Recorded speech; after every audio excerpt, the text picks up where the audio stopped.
Assalamualaikum warahmatullahi wabarakatuh. Perkenalkan, nama saya Reno Setiawan dari 11.3. Nah, kali ini saya akan menambah nilai karena kan saya belum mengikuti ulangan lisan dan harus mengikuti remedial. Nah, kali ini saya akan membahas mengenai pola penjajahan dan perlawanan di Nusantara. Nah, yang saya akan bahas satu, pola penjajahan dan perlawanan rakyat Nusantara pada periode sebelum abad ke-19 dan setelah abad ke-19. Nah, beberapa pola umum penjajahan sebelum abad ke-19, yaitu pertama ada penjajahan berbasis ekonomi dan perdagangan. Penjajahan umumnya dimulai sebagai ekspedisi perdagangan dan kemudian berkembang menjadi kontrol politik dan militer. Kekaisaran Portugis, Spanyol, Belanda, dan Inggris awalnya terlibat dari perdagangan rempah-rempah, emas, perak, dan komoditas lainnya. Nah, di kedua ini ada pengaruh budaya dan sosial. Penjajahan seringkali memaksakan budaya, hukum, bahasa, dan sistem sosial mereka pada penduduk lokal dan menyebabkan hilangnya banyak aspek budaya lokal. Nah, di sini juga ada pengaruh sumber daya alam. Para penjajah fokus pada penguasaan sumber daya alam seperti rempah-rempah di Asia Tenggara, emas dan perak di Amerika, serta budaya Afrika. Nah, di sini juga ada pola penjajahan sesudah abad ke-19. Ya, pertama, penerapan sistem pemerintahan. Para penjajah membuat sistem pemerintahan untuk mengontrol sumber daya dan mempertahankan kekuasaan. Yang kedua ada eksploitasi ekonomi dan sumber daya alam. Contohnya, Belanda menerapkan sistem tanam paksa pada petani lokal serta mengendalikan penjualan hasil panen sehingga menimbulkan kerugian ekonomi di kalangan petani. Yang ketiga ada propaganda, mempengaruhi pemikiran masyarakat, salah satunya dengan cara membangun fasilitas pendidikan dan mengubah sistem pendidikan yang berikan kepada pribumi.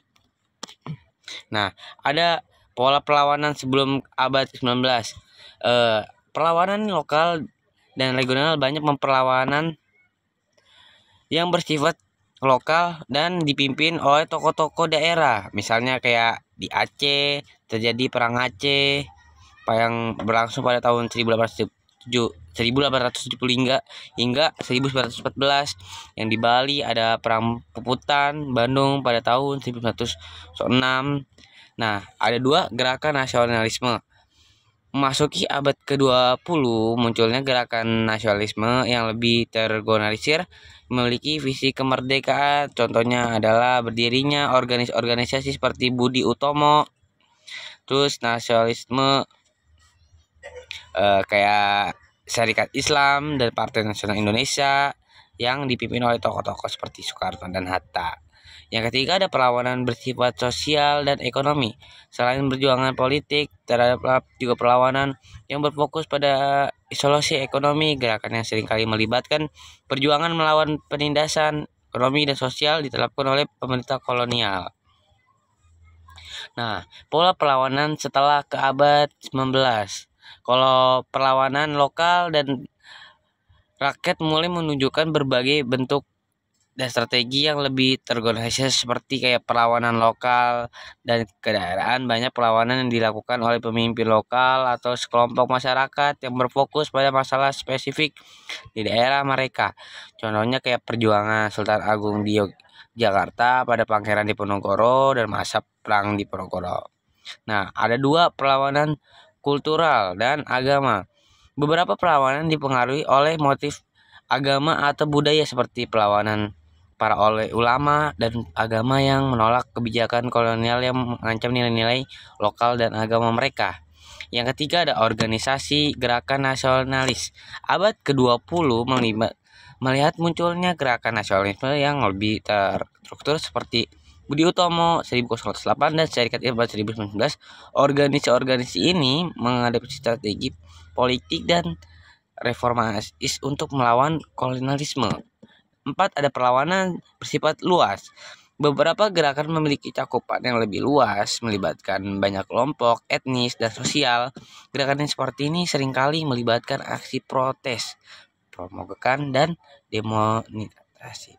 Dan 5. Ada kolaborasi dan diplomasi. Beberapa kelompok memilih jalur diplomasi, kolonialisasi dengan kekuatan kolonial untuk mencapai tujuan mereka sambil tetap menjaga identitas dan kepentingan lokal mereka. Pola perlawanan ini mencerminkan adaptasi rakyat terhadap tantangan yang dihadapi. Oke, yang saya bisa simpulkan, dapat disimpulkan bahwa para penjajah memiliki pola yang berbeda ketika sebelum abad 19 setelah abad ke-19. Namun itu semua bila dilawan oleh para pribumi dengan tetap bersatu dengan seluruh lapisan masyarakat agar Indonesia dapat merdeka sepenuhnya.